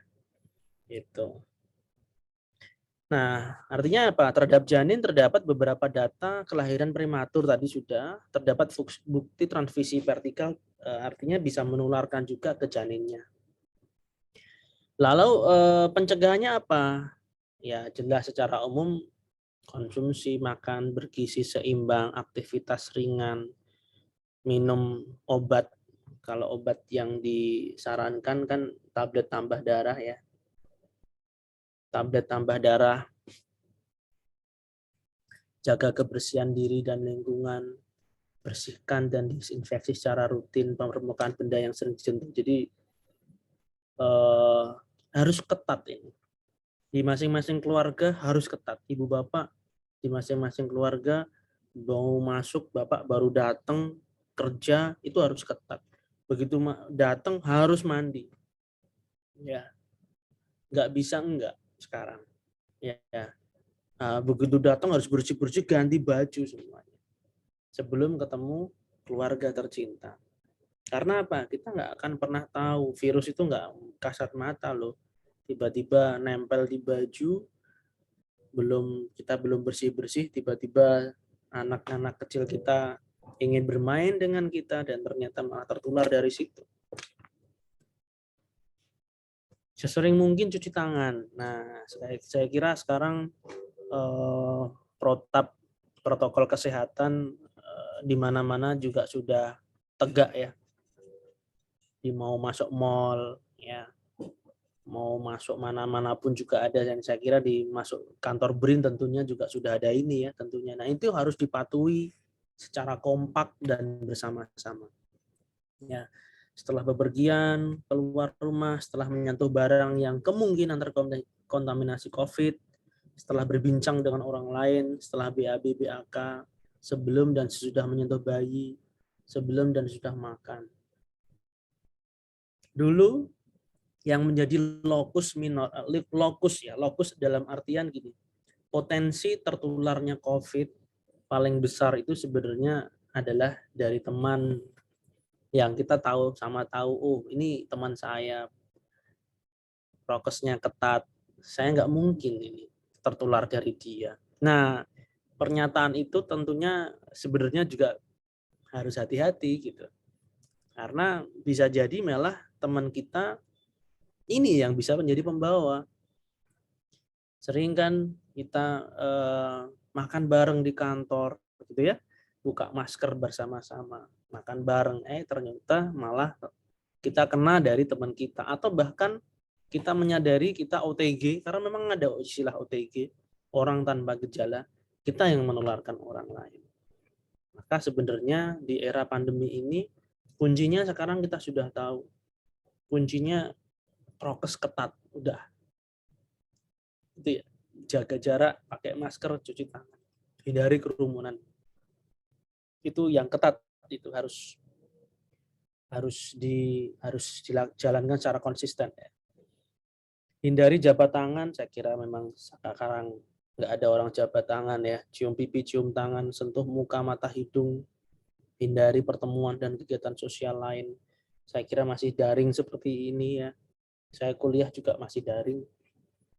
Pergi berbelanja kecuali kebutuhan pokok, tunda kelas ibu sampai bebas, pergi ke negara dilarang ya, hindari kontak dengan hewan-hewan yang kita bisa membawa. Bahkan ada ini juga ya, tunda ke dokter spesialis kebidanan hanya jika ada keluhan-keluhan yang berat, misalnya muntah hebat, perdarahan, kontraksi perut, pecah ketuban, tekanan darah tinggi, pusing, nyeri kepala, tidak merasakan gerakan janin dan kejang. Nah, ini kan yang keluhan-keluhan yang emergensi, saya kira tetap waspada ya. Nah, secara umum di fase-fase kehamilan atau usia reproduktif ini yang secara umum masih sama ya. Ibaratnya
diumumkan oleh POGI. POGI ini Perkumpulan Obstetri dan Ginekologi Indonesia, organisasi profesi dokter spesialis kebidanan dan kandungan di Indonesia, dan juga sudah keluar juga surat edaran dari pemerintah dalam hal ini di bawah Kementerian Kesehatan ya. Jadi kalau ibu bapak atau punya pasangan, punya tetangga, punya saudara yang hamil dan masih ragu terhadap vaksin COVID-19, saya kira sudah ada informasi ini, dan ini sudah lama, cukup lama, dalam artian apa ya, dari Agustus Juli, sebenarnya ada Juli, ada surat pertama Juli, kemudian diperbarui Agustus, ya, artinya sudah beberapa bulan. Jadi tidak perlu juga rekomendasi dari dokter obgyn. Contoh ini ya, nomor 2 ini. Dalam melakukan vaksinasi tidak diperlukan rekomendasi spesialis obstetrik ginekologi. Jadi kalau memang di fasilitas kesehatan Ya, saya kira tadi ada klinik Pratama ya, dan ada pegawai yang hamil ingin ingin vaksin COVID, silahkan ya. Saya kira silahkan aja. Asalkan memang tidak mempunyai komorbid ya. Kalau mempunyai penyakit komorbid, misalnya ada gula, ada misalnya penyakit DM, penyakit asma, itu tentu perlu dikonsultasikan dengan dokter spesialis obgyn. Tetap bisa vaksin asalkan kondisinya itu bisa terkontrol ya. Kondisi kesehatannya ya. Oke. Fase cukup anak. Ya. Oke, kalau memang fase cukup anak, saya kira Ibu Bapak untuk menjaga kesehatan reproduksinya, jangan lupakan ini. Kontrasepsi, berbagai macam metode kontrasepsi yang ada, Ibu Bapak bisa sepakati ya antar pasangan individu mau pakai apa itu ya.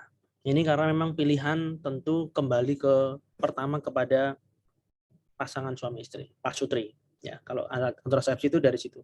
Yang kedua, dokter akan mengarahkan. Dokter akan mengarahkan cocoknya apa, itu ya. Ya, kira-kira misalnya begini, dok saya kok punya pandangan nih, saya ingin pakai KB pil, ya, tiap hari minum, boleh nggak? Nah, itu nanti dokter akan melakukan pemeriksaan terkait kondisi dari ibu. Kalau pil kan wanita yang minum ya. Kondisinya eligible nggak? Memenuhi syarat nggak? Kalau misalnya minum pil. Boleh apa enggak minum pil? Tuh. Kalau boleh ya sudah. Nanti kontrol teratur. Nah, saya kira ini menjadi pesan bersama ya.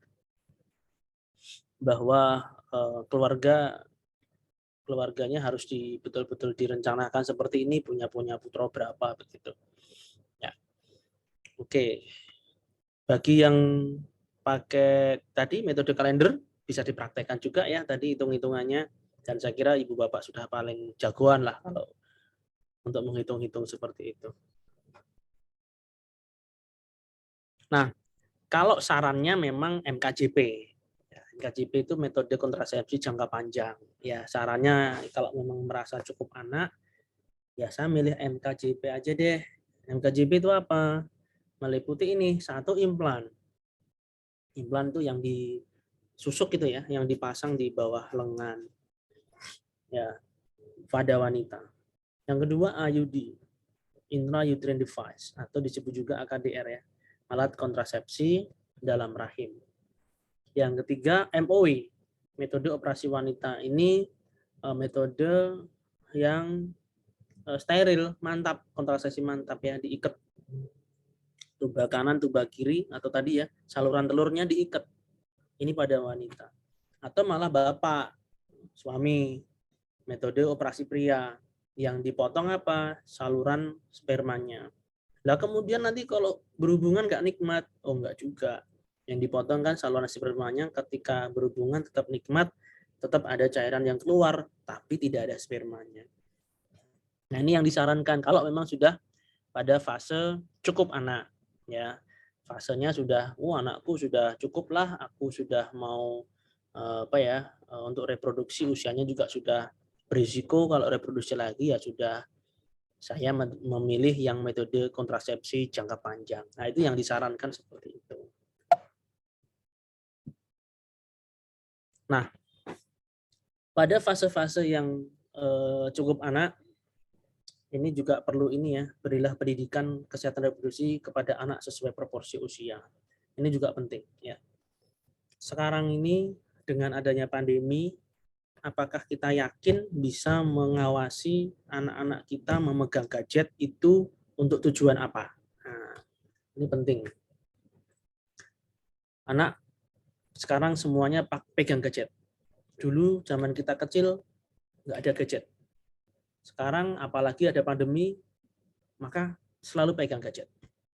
Pegang gadget itu untuk tujuan apa? Untuk tujuan sekolah atau untuk tujuan garap tugas gitu ya. Tapi terkadang belum tentu. dia bisa curi-curi untuk melihat hal yang lain. Melihat sekarang informasi, kalau kita tidak batasi, apapun informasi, baik buruk, di website itu ada semua. Anak-anak sekarang dengan mudah akses, maka kita harus mengawasi dengan ketat. Maka kita sebagai orang tua harus mengawasinya. Kalian mau sedang ngapain? Kalian menonton apa? Begitu ya. Karena situs-situs yang dewasa pun sebenarnya itu bisa diakses oleh anak-anak yang memegang gadget. Maka tidak heran sekarang banyak sekali keprihatinan kita bersama bahwa anak-anak sekolah, SMA, bahkan SMP itu sudah melakukan hubungan yang selayaknya orang dewasa lakukan. Itu keprihatinan bersama. Apakah ada di Jogja? Ada dan banyak. Kenapa kok tahu saya? Ya, pasien saya yang periksa itu masih anak SMA, hamil, masih anak SMP, hamil, di luar pernikahan tentunya.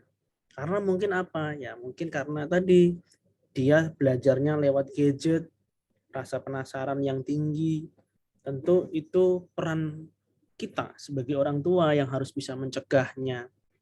Ya, kita kasih tahu bahwa wanita akil baliknya ketika menstruasi maka bisa apa dan sebagainya, bisa hamil.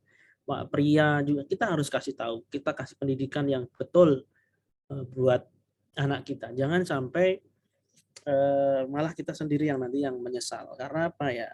Banyak ya di Jogja juga. Jadi saya miris kalau melihat anak SMP, anak SMA, karena kan sebenarnya belum siap untuk bereproduksi ya. Badannya masih kecil, tapi dia sudah hamil, ya secara naluriah untuk melahirkan juga secara psikis juga belum matang ya. Secara fisik juga belum bisa berkembang bagus secara elastisnya jalan lahirnya. Mau nggak mau apa, pilihannya adalah operasi sesar di usia muda. Itu saya sedih sekali. Ya, saya sedih sekali menghadapi anak 16 tahun, bayinya nggak bisa keluar, saya harus sesar. Anak 16 tahun. Saya nggak bisa bayangkan.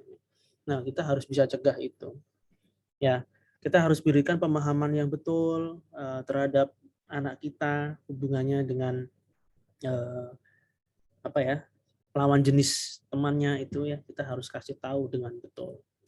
Bahkan kadang ada yang salah persepsi nih ya, kadang ya. Ini mungkin Bapak Ibu juga perlu kita kasih tahu juga bahwa gaya pacarannya anak-anak zaman sekarang itu juga lebih berani ya. Memang mungkin mereka tidak melakukan hubungan secara langsung, tapi mohon maaf, menempelkan alat kelamin dan kemudian ada getah yang keluar, itu pun bisa menimbulkan kehamilan. Saya ada pasien yang dia nanya, artinya gini, dok saya ini tidak melakukan hubungan, kenapa kok saya bisa hamil? Nah kan kayaknya nggak mungkin ya. Tapi usut demi usut saya tanya lebih lanjut, ternyata memang dia tidak, mohon maaf, memasukkan kelamin laki ke perempuan, tidak, tapi hanya menempelkan saja, dan itu ada getah sperma yang keluar dan itu bisa tergelincir masuk dan terjadilah kehamilan. Jadi dia merasa dia masih perawan karena tidak berhubungan, tapi kenapa bisa hamil? Nah, ini edukasi seperti ini harus kita ketahui dan kita harus edukasikan betul kepada anak kita harus jaga betul anak kita, karena kalau sudah terjadi kehamilan pada usia dini, maka tentu itu adalah permasalahan baru yang buntutnya panjang tentu. Nah, jadi saya titip juga kepada ibu bapak yang ada di forum ini. Mohon maaf dokter, untuk waktunya masih tinggal 3 menit lagi dok. Ya, ini saya kira ini slide terakhir. Ya, sebagai penutup, ya mari tetap produktif dengan tetap menerapkan protokol kesehatan melalui 5M untuk mencegah penyebaran COVID-19 ya. memakai masker, mencuci tangan, pakai sabun dan air mengalir, menjaga jarak, menjauhi kerumunan dan membatasi mobilisasi dan interaksi. Jadi saya kira itu yang pesan yang bisa saya sampaikan supaya apa? Ya supaya kita semua kompak nih. Supaya nggak ada gelombang ketiga, keempat di Indonesia dan khususnya di Yogyakarta. Mari kita bersama-sama melawan pandemi ini. Ya, kita harus bisa bangkit dari semua sisi, khususnya juga termasuk kesehatan reproduksi. Saya kira itu yang bisa saya sampaikan. Terima kasih atas perhatiannya.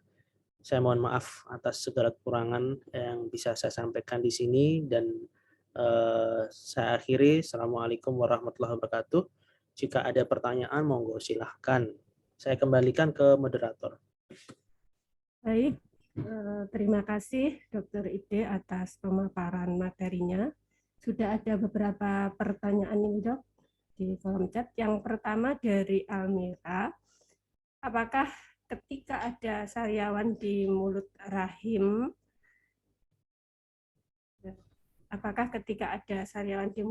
bisa mengarah terjadinya kanker serviks? Ini langsung dijawab ya, Dok, satu-satu. Ya, oke. Sariawan di mulut rahim, ya. Itu kita sering sebutnya sebagai erosi serviks ya. Erosi serviks. Nah, erosi serviks ini penyebabnya banyak. Ya, salah satunya erosi serviks ini penyebabnya adalah bisa aja karena infeksi area kewanitaan. Ya, infeksinya kenapa? Ya, bisa aja karena infeksi area kewanitaan itu kan berdekatan ya antara saluran urinari atau saluran kencing, terus kemudian saluran kewanitaan itu berdekatan. Ini bisa gampang menular bakterinya, bisa gampang meloncat begitu ya. Bahwa ISK, infeksi saluran kemih, itu bisa menyebabkan keputihan ataupun sebaliknya.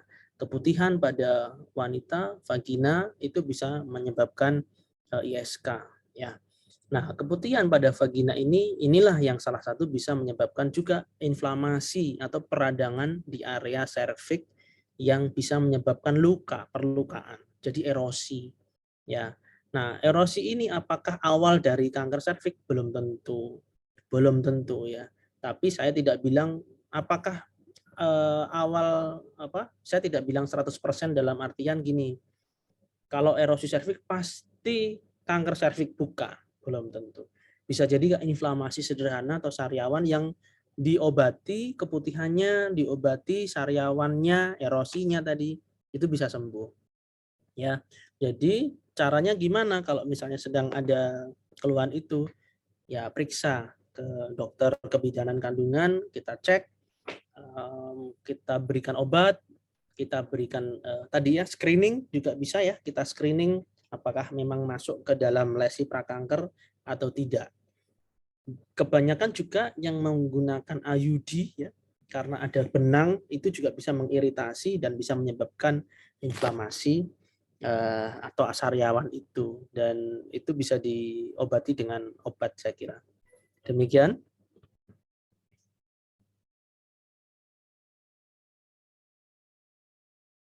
Ada lagi yang lain, yang mana ya? Oh iya, baik, terima kasih Dr. Ide untuk pertanyaan pertama ya. Jadi untuk kalau erosi serviks ini sama juga dengan erosi porsio gitu ya, Dok ya, untuk istilah. Ya, serviks itu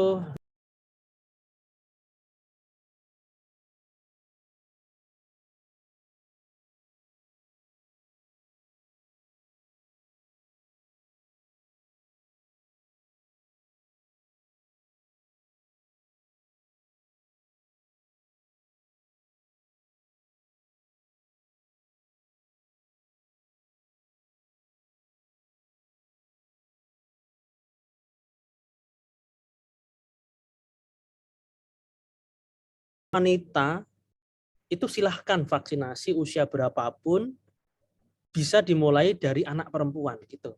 Jadi statementnya seperti itu. Jadi kalau misalnya panjenengan belum vaksin, ayo segera vaksin. Usia berapapun. Tapi mulai dari 9 tahun memang. Nah, programnya pemerintah itu kebetulan anak-anak usia sekolah ini yang sedang disasar supaya memang lebih kebal ya, punya kekebalan primer. Buat yang lain kayak seusia ibu sekarang, monggo silakan, tidak perlu nunggu program pemerintah dulu. Saya kira kalau misalnya mau vaksin apa namanya untuk kanker serviks bisa langsung datang ke fasilitas kesehatan ya, atau bisa ke dokter obstetrik ginekologi yang terdekat ya. Saya kira demikian Bu Wahyu Rahmi. Iya dokter. Untuk selanjutnya ini dari Dite, ya, benarkah pap smear hanya direkomendasikan untuk wanita yang sudah menikah? Nah, ini karena pemeriksaan dalam ya dok ya? Ya. Hanya pemeriksaan vaginal tusi juga itu. Ya, terima kasih pertanyaannya. Ini Bapak atau Ibu ya? Bapak ya, Bapak Dite ya? Oh Mbak. Ibu ya, Mbak. Mbak Dite ya. Oke, sorry Mbak Dite. Kalau Mbak Dite belum menikah, mohon maaf ya, saya belum tahu posisi Mbak Dite ya. Kalau pada wanita yang belum menikah, kemudian apakah dilakukan pap smear? Bisa. Pertanyaan kan akhirnya dibalik seperti itu ya. Jadi pemeriksaan IVA atau pap smear itu membutuhkan pemeriksaan dalam. Tadi betul dokter sekalian. Membutuhkan pemeriksaan dalam yang harus dipasang alat namanya spekulum, dimasukkan lewat vagina. Ya, pada wanita yang belum menikah di negara kita di Indonesia itu menjadi sesuatu yang bertentangan dengan norma.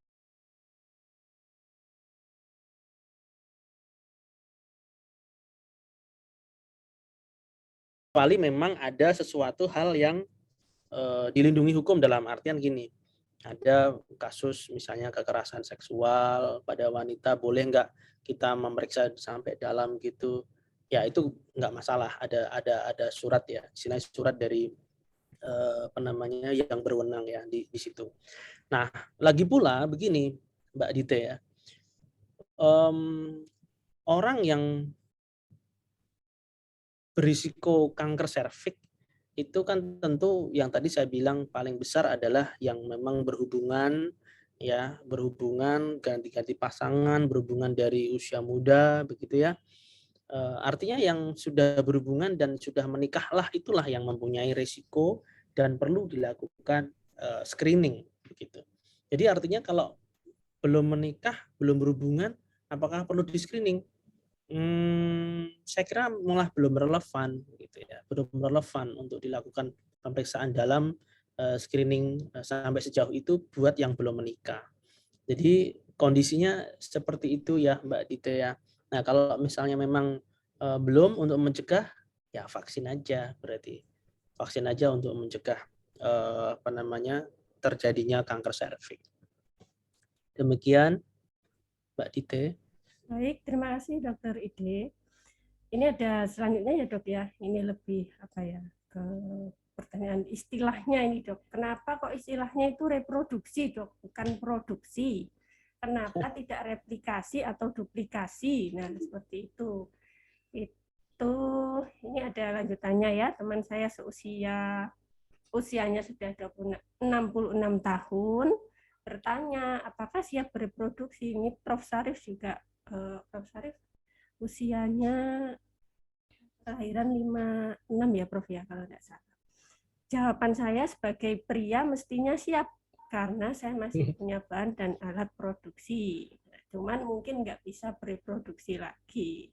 Ini kemarin sempat dibahas juga dok. Jadi kalau reproduksi karena produksinya berulang dan tidak sama begitu dok. Kalau sama nanti istilahnya produksi.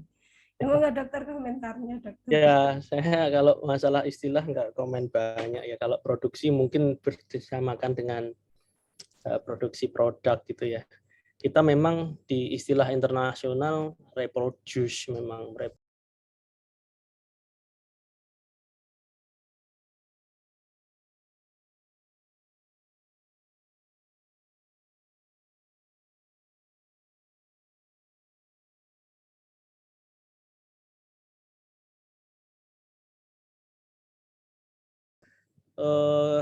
itu pada istilah virus ya dok ya. Jadi ada istilah replikasi, bereplikasi dari satu tempat. Jadi memang ada definisi-definisi keilmuan tersendiri begitu. Nah, kalau misalnya kita kaitkan pada usia gitu ya, apakah usia 66 tahun ini masa reproduksi? Saya kira bukan. Masa reproduksi sehat itu sudah ada usianya, yaitu di usia 21 tahun pada wanita, untuk laki-laki di usia 25 memang ya, secara undang-undang juga sudah diatur, sampai usia berapa? Sampai usia 35 ya. 35 itu disebut usia reproduksi sehat. Walaupun di usia 35 ke atas sampai 40 itu ada yang bisa masih subur ya. Tapi memang kita sarankan untuk kita tahu risikonya gitu ya. Di 35 ke atas itu risiko untuk bereproduksi itu ya diharapkan sudah selesai. Diharapkan sudah cukup ya. Kecuali yang memang, dok saya ini lagi promil nih dok, saya nggak bisa di usia sebelum 35 karena memang faktor juga baru ketemu dengan suami sekarang di usia di atas 35, oke, ini pengecualian. Tapi untuk yang mempunyai reproduksi yang sehat, yang bagus, itu memang disarankan di usia-usia di bawah 35 ya, di atas 21 sampai di bawah 35. Karena apa? Karena akan ada risiko tentunya. Risiko apa? Risiko yang kesehatan kehamilan nggak sehat. Yang jelas mulai dari bibit ya, saya bilang bibit ya. Laki-laki perempuan itu mempunyai bibit sperma dan bibit sel telur ya. Di usia 35 itu menurun kualitasnya. Kualitasnya menurun. Kalau kualitas menurun ketika bertemu antara laki-laki dengan perempuan, bibit-bibitnya ini ya, sel sperma sama sel telurnya ini, nanti bisa menyebabkan kehamilannya juga tidak semuanya sempurna begitu. Ya, bisa ada yang berkembang menjadi kehamilan yang unembryonic ya. Unembryonic pregnancy yang tidak ada embrionya itu ada. Ada yang kejadian aneuploidy itu meningkat. Aneuploidy itu artinya ada kejadian istilahnya kecacatan dalam kromosom ya, ada kelainan gitu ya. Itu juga meningkat di usia 35 tahun. Nah, lalu bagaimana untuk orang-orang yang promil? Ya berbeda memang. Tentu kita nggak bisa stop juga ya, buat orang-orang yang memang promil baru diberi ini 40 diberi rezeki ketemu dengan suami baru 40 tahun ya dok, gimana? Ya sudah, tapi tetap ada risiko itu. Ya, kita edukasi yang sebaik-baiknya pada risiko. Nah, pada wanita usia reproduksi memang sehatnya di situ, selebihnya memang masih bisa di atas 35 masih bisa bermenstruasi, artinya masih bisa hamil. Sampai nanti akan habis rata-rata di usia 51 tahun. Ya, 51 tahun nanti akan habis, itulah yang disebut menopause. Ya, dari situ sudah tidak bisa lagi hamil ya. Dan tapi kadang ada juga dok ini keluhan, ada pasien yang di atas sudah berhenti mensnya udah menopause, ada perdarahan lagi. Apakah itu normal? Nah, itulah yang nggak normal, itu harus di cross check. Saya kira itu Bu Moderator untuk menanggapi pertanyaan. Ya, jadi ini ya dok ya, faktor usia nanti akan mempengaruhi kualitas gitu ya dok. Kan selain dari faktor ibu kan memang faktor dari ayah itu juga berkontribusi ya dok ya. Kita sering menemui perubahan baik jumlah, kualitas maupun pergerakan dari sel sperma yang kurang bagus itu ya dok ya. Itu selain dari faktor usia mungkin dari faktor apa lagi ya dok ya kalau untuk ya faktor laki-laki ya. Kalau sperma itu 3 yang dilihat, betul dok tadi. 3 yang dilihat. 1 jumlahnya berapa banyak gitu ya. Normalnya 1,5 sampai 20 juta per mililiter ya sel sperma. Nah, tentu itu nanti satu kali ejakulasi bisa keluar 3 sampai 5 mililiter. Itu 1. Yang kedua, secara morfologi Yang ketiga pergerakannya. Satu faktor usia memang iya. Yang kedua faktor mutasi juga banyak, radiasi dengan adanya pola hidup kita, makanan, ya makanan sehat yang tentunya yang kita sarankan itu harus diperkuat ya, karena memang makanan-makanan yang sekarang cepat saji dan sebagainya banyak pengawet itu juga pengaruh, serta mungkin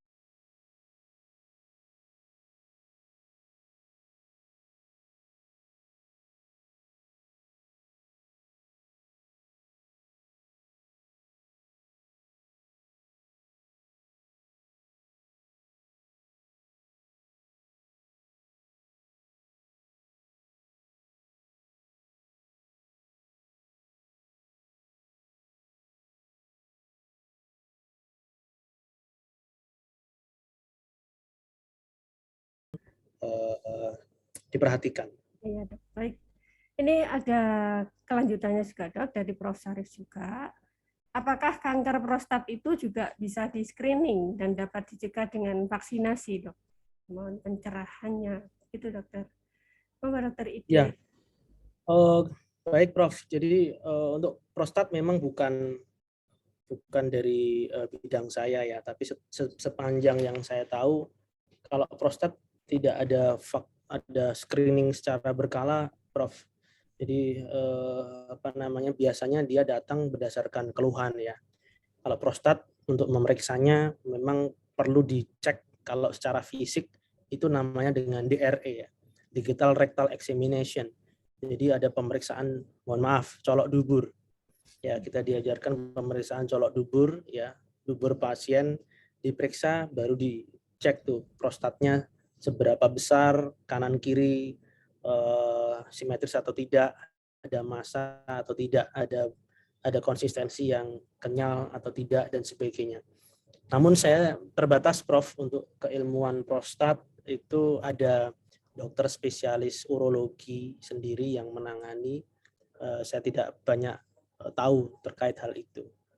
Mungkin kalau misalnya kaitannya dengan kesehatan laki-laki juga, yaitu perlu konsultasi langsung juga boleh ke dokter spesialis urologi. Saya kira demikian. Masih ada, sebenarnya waktunya udah 45 ya, tapi ini saya lanjutkan satu pertanyaan dari Dr. Imam Hambali ya. Izin bertanya, Pak Dokter, untuk vaksin booster apakah boleh dengan jenis vaksin yang sama ya, dengan vaksin pertama dan kedua? Ini berarti booster yang ketiga gitu ya. Mengapa respon tubuh seseorang terhadap vaksin COVID itu berbeda dengan respon tubuh orang lain? Jadi responnya beda-beda gitu. Jadi ini vaksin pertama, kedua, ketiga sama gitu beda ya? Atau sama? Ini kalau sama jelas boleh ya? Boleh. Nah, ini. Kalau sama beda ini Dok, kalau beda. Kalau beda, saya kira sekarang nakes juga berbeda ya, dokter ya. Iya, yang ketiga Moderna. Yang ketiga juga beda. 1, 2 Sinovac, yang kedua kemarin pakainya apa ya? Kok lupa saya. Dokter dapat Sinovac lagi. saya dapatnya apa ya? Moderna apa ya kemarin ya? Yang ketiga itu malah juga boleh sebenarnya. Tapi kalau sama, saya kira boleh. Terus kemudian kenapa kok bisa berbeda-beda responnya? Ya tentu tergantung dari ini ya, Pak Imam ya. Masing-masing orang itu spesifik ya. Satu dengan yang lain respon tubuh terhadap benda asing yang masuk itu berbeda-beda tentu. Dan secara apa ya? Secara fenotip ya kita bisa merasakan juga ya. Contohnya seperti ini ya, ada orang yang ada orang yang hipersensitivitas terhadap sesuatu, ada yang tidak. Kenapa kok bisa berbeda begitu? Ya memang faktor tubuhnya yang memang sudah seperti itu. Contoh ada alergi misalnya ya, ada orang yang cenderung makan sesuatu itu alergi. Kita sebutnya di dunia kedokteran ini reaksi hipersensitivitas ya. Tapi ada orang yang makan makanan yang sama tidak alergi. Kenapa bisa berbeda begitu? Ya, karena memang setiap individu diciptakan itu berbeda. Rangsang respon terhadap sesuatu obat itu bisa berbeda-beda. Ada orang yang alergi obat. Saya juga misalnya ada pasien diberikan obat antibiotik yang sederhana saja itu bisa berespon berlebihan, bisa gatal-gatal, bisa matanya bisa bengkak, dan responnya juga berbeda-beda. Itu baru sederhananya seperti itu, apalagi ada kuman yang dimasukkan, ya. Artinya ada vaksin yang dimasukkan, itu tentu juga orang ini melihatnya juga berbeda-beda. Secara fenotipe orang mendapatkan masalah juga berbeda-beda ya Pak ya. Artinya memang itu bisa secara mikro dan secara makro fenotipe orang itu akan bisa menjelaskan itu, saya kira. Orang dicubit itu ada yang ngerasa nyeri, tapi intensitas nyeri pun itu bisa berbeda-beda dirasakan. Itu saya kira bisa sedikit banyak menjelaskan pertanyaan dari Pak Imamnya. Baik, Dokter Ide dan Bapak Ibu sekalian, ini sebenarnya ada 3 pertanyaan, namun karena keterbatasan waktu ya, karena nanti sudah berjadwal, jadi untuk sesi tanya jawab kita akhiri sampai di sini. Kami mengucapkan terima kasih yang sebesar-besarnya kepada Dokter Ide Pustaka Setiawan yang telah meluangkan waktu dan kesempatannya untuk bergabung bersama kami di acara Kesehatan Reproduksi webinar penyuluhan kali ini. Mudah-mudahan apa yang telah disampaikan oleh Dokter Ide bermanfaat dan menambah ilmu bagi kita semua. Sekali lagi kami ucapkan terima kasih atas kekurangan dan kelebihan dari kami. Kami mohon maaf ya Dok ya. Nanti untuk pertanyaan-pertanyaan yang belum jawab nanti kami koordinasikan, kami hubungi secara personal ya. Akhirnya selamat siang. Saya akhiri dari saya. Assalamualaikum warahmatullahi wabarakatuh, dan saya kembalikan kepada Mbak MC, Mbak Lini. Nuwun, Dokter. Nuwun, saya mohon maaf kalau ada yang tidak berkenan. Saya boleh izin live? Ya. Assalamualaikum warahmatullahi wabarakatuh. Sehat selalu buat kita semua, Ibu Bapak. Terima kasih banyak. Salam.